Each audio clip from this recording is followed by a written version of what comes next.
ان کے ہسٹری میں کبھی بھی مشہور نہیں تھا کہ یہ جنگجو لوگ تھے. یہ سیڈنٹری لوگ تھے, فارمرز تھے, ایوالوڈ بڑی سوسائٹی تھی, انڈس ویلی آپ نے دیکھا, ٹیکسلا, یہ وہ, لیکن جنگجو نہیں تھے. تو ہم نے یہ دیکھا کہ باہر سے لوگ انویڈر آتے رہے اور یہاں لوگ ان کو ایکسیپٹ کرتے رہے. الیگزینڈر سے شروع کریں 1947 تک. الیگزینڈر کے بعد میں 710 پہ آ جاتا ہوں. محمد بن قاسم آئے, غزنویز آئے, غوریز آئے, ترکک جو سلیو ڈائنیسٹی ہے قطب الدین ایبک والی وہ آئے, خلجی آئے, تغلق آئے, لودھی آئے, پھر مغل آئے, بہت بڑی ان کے امپائر. پھر سکھ اپنے لوکل وہی بیچ میں سے اٹھے اور وہ 3 ملین سکھ نے 77 ملین مسلمانوں کے اوپر حکمرانی کی, رنجیت سنگھ, پھر دورانی, نادر شاہ دورانی, پھر احمد شاہ ابدالی اور پھر انگریز. اور یہ آپ دیکھ لیں یہ ہمیں لے گیا کہاں سے لے کر, ہمیں جی 710 سے میں آپ کو 1947 تک لے آیا. ابھی 1757, 1799 اور 1857 3 بہت ہمارے لیے امپورٹنٹ سال ہیں. 1757 میں پہلی بڑی شکست ہوئی پلاسی میں سراج الدولہ کی, جہاں سے مشہور میر جعفر کا نام آیا. ان کے کمانڈر ان چیف تھے, انہوں نے انگریزوں کے ساتھ مل کے. 1799 میں ٹیپو سلطان کی سیج آف سرنگا پٹم, جس کو کہا جاتا ہے 5 اپریل سے 4 مئی تک ہوئی, اور ان کو شہید کیا جاتا ہے اور وہاں قبضہ کر لیا. اور 1857 میں غدر جو ہے. اب اگر آپ ایک یہ دیکھیں کہ یہ ساری جنگیں جو ہے نا یہ ہو رہی ہیں عارفہ ایسٹ میں, یہ بنگال میں ہو رہی ہیں یا ساؤتھ میں. انڈس یہاں جو بیسن ہے نا پنجاب کا علاقہ, امن سے لسی پی کے یہ لوگ ماشاءاللہ سوئے ہوئے ہیں. لیکن جو سب سے حیران کن بات ہے وہ میں آپ کو بتاؤں, شاید پہلے بھی ذکر کیا ہو, 1857 کی جو بغاوت ہے یا جنگ آزادی پہلی ہم کہتے ہیں, اس کے اندر جو بغاوت کی انڈین ٹروپس نے اپنے انگریز افسروں کے خلاف, ان کے اندر بیشتر مسلمان اور ہندو تھے, بلکہ for every 7, 6 were Hindus, 1 was مسلم. تو بنگال کے مسلمان, بہار کے, اڑیسہ کے, تلنگانہ کے, ساؤتھ کے اور ہندو, کہ انہوں نے بغاوت نہیں کی. پنجابی مسلم یونٹس نے, پٹھان یونٹس نے, سکھوں نے اور یہ گورکھا جو تھے, انہوں نے بغاوت نہیں کی. یہ 4 جو ایتھنک گروپس ہیں انہوں نے بغاوت نہیں کی. اور جب 1857 کی واپس آرمی نے ٹیک اوور کیا دہلی کو, برٹش آرمی نے, 3/4 ان کی جو فوج تھی دیٹ کمپرائزڈ پنجابی مسلمانز, پٹھانس اینڈ سکھس. اور 2 ہفتے ریپ آف ڈیلی کہتے ہیں اس کو, جس کے اندر ہزاروں جو خواتین اور بربریت جو ہوئی. اس کے بعد انگریزوں نے کہا کہ جی یہ تو بین کر دو, اور انگریز کراؤن نے ٹیک اوور کر لیا. انہوں نے بین کر دی ساری آرمیز کو, ڈیزالو کر دیا. 3 تھیں, مدراس, بامبے اور بنگال.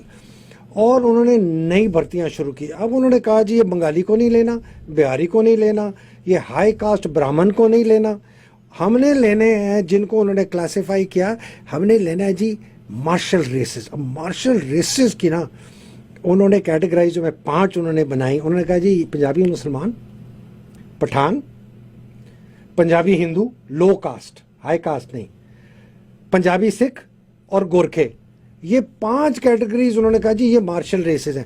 مارشل ریس کی ان کی ڈسکرپشن بڑی انٹرسٹنگ ہے. وہ کہتے ہیں جنگجو ہیں, لڑاکو ہیں. ایک اچھی صفت, باقی ذرا 7 صفتیں آپ دیکھیں. 7 صفتیں ہیں, انٹلیکچولی انفیریئر ہیں, ذہن کمزور ہے, ان پڑھ ہیں یا پارٹلی ایجوکیٹڈ ہے, بالکل ان پڑھ ہیں یا تھوڑی سی ان کی ایجوکیشن ہے, اگریرین ہے, دیہاتی ہیں, لیکنگ انیشیٹو, خود فیصلہ کرنے کی صلاحیت نہیں رکھتے, lacking leadership to command troops, troops کو قیادت نہیں کر سکتے, ایزیئر ٹو کنٹرول, آسانی سے قابو کر سکتے ہیں ان کو, اور یہ کبھی بھی بغاوت نہیں کہیں گے اور ہمارے وفادار رہیں گے.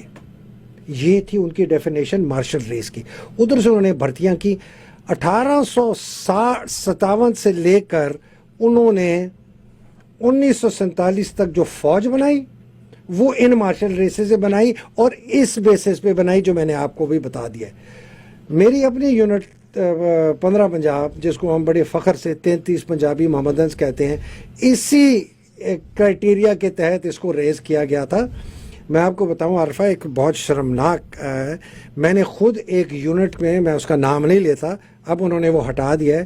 وہ بڑے پراؤڈلی اپنے میس میں اپنے بیٹل آنرز میں دا بیٹل آف سرنگا پٹن اپنا بیٹل آنر دکھاتے تھے کہ یہ ہم نے سرنگا پٹن پر ٹیپو سلطان کے خلاف یہ ہماری یونٹ لڑی تھی, ہم نے فتح کیا. یہ ہے لیگسی اور یہ ہے مائنڈ سیٹ, یہ آپ کو سمجھنا پڑے گا. 1947 میں جب پارٹیشن ہوا کوئی چینج نہیں آیا اس مائنڈ سیٹ میں. اور یہ صرف فوج کے اندر نہیں تھا. دیکھیں جی, انگریزوں کو کیا چاہیے تھا؟ 3 چیزیں چاہیے تھی جب کراؤن نے ٹیک اوور کیا.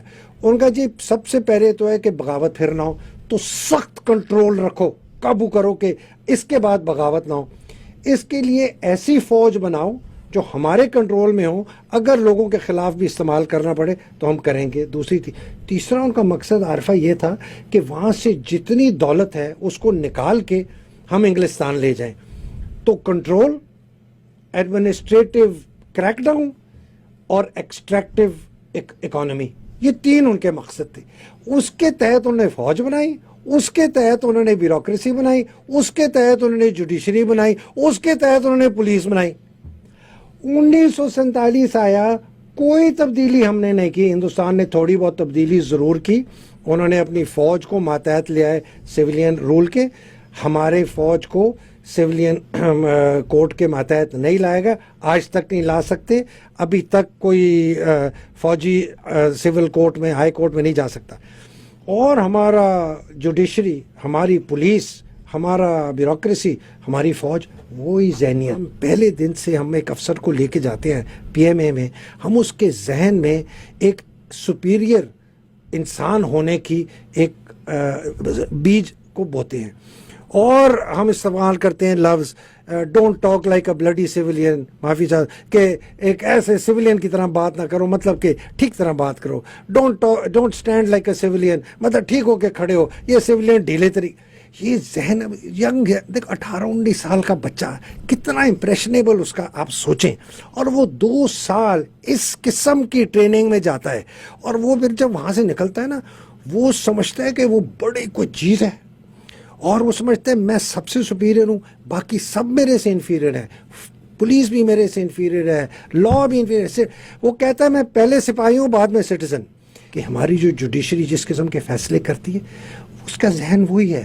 بیکاز ان کی بھی ٹریننگ وہی, ان کی جوڈیشل اکیڈمیز میں وہی ٹریننگ ہو رہی ہے جو 90 سال سے 1947 تک کرائی گئی, اور اسی کو بڑھایا.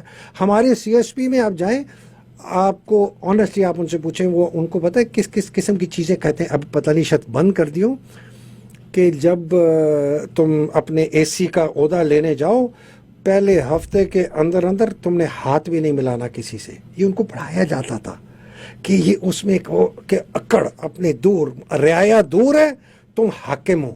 اب آپ آ جائیں فوج کے اوپر. اب یہ انگریز کی فارمائکا چلی گئی, اس لو تو وہ تو اپنے ملک میں تو سے سب کو ٹھیک کر لیا, ہمیں یہ چھوڑ گیا. میری مدد کرو, تم حاکم نہیں ہو, میں اسی ملک کا شہری ہوں جس ملک کے تم شہری ہو, تم کوئی حاکم. لیکن وہ حاکم کی وجہ سے وہ اب وہ ہے اپنے آپ کو سب سے زیادہ طاقتور اس میں فوج ہو گئی, چونکہ مارشل لا لگے 30-32 سال. اس کی وجہ سے انہوں نے اپنے ارد گرد اور بھی ان کی جو دولت جو تھی انہوں نے اکٹھا کر دیا, ہر جگہ اپنے شکنجے پھیلا دیا. اور اب آپ دیکھتے ہیں کہ it is a state with in the state. میں اس ذہنیت سے اختلاف کرتا ہوں جو کہ اس ملک کو ایک کالونی کی طرح دیکھتی ہے, جو اس ملک کی رعایا کو ایک کالونی کی طرح دیکھتی ہے, جو سمجھتی ہے کہ میں ہر قانون سے بالا تر ہوں, میں آئین سے بالا تر ہوں. ڈنڈا مار مار کے نا بندوں کو سیدھا کرو, الٹا لٹکاؤ, مرچیں لگاؤ, کیا کا نہ کرو. لیکن چونکہ نظام آمرانہ ہے, چونکہ سوچ آمرانہ ہے, چونکہ رعایا حقیر ہے, ہم سپیریئر ہیں, اور چونکہ پیچھے سے ڈنڈا میرے اپنے بڑے ایک ڈنڈے والے کے پاس ہے. اب وہ کہتا ہے جی میں نے چیف منسٹر پرویز الہی صاحب سے رجوع کیا, انہوں نے مجھے کہا کہ مجھے کچھ خدشات ہیں, فیصل نصیر کا نام نہ ڈالو, شہباز شریف کا ڈال سکتے ہو, رانا ثناء اللہ کا ڈال سکتے ہو.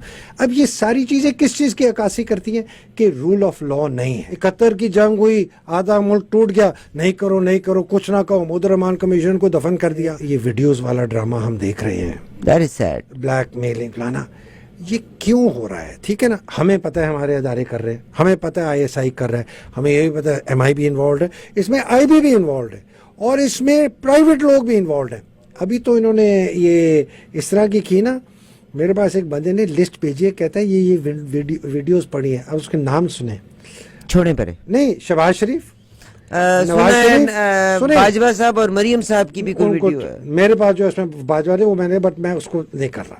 شہباز شریف کی ویڈیوز ہیں سر, یہ تو نواز شرم شریف کی بات ہے نا. آپ سوچیں کتنی ڈیگریڈ ہو گئی ہے ہمارا انسٹیٹیوشن. ظالم آدمی کو کمپیٹنٹ کہتی ہیں. یہ بندہ تو میجر جنرل بھی نہ بنتا. آپ بلوچستان میں تھے, وہاں بہت انہوں نے حرکتیں کی ہیں, ان کے خلاف بڑی ایلیگیشنز ہیں, بعد میں نکلیں گی. مسنگ پرسنز کیسز میں بہت بڑا ہاتھ ان صاحب کا ہے.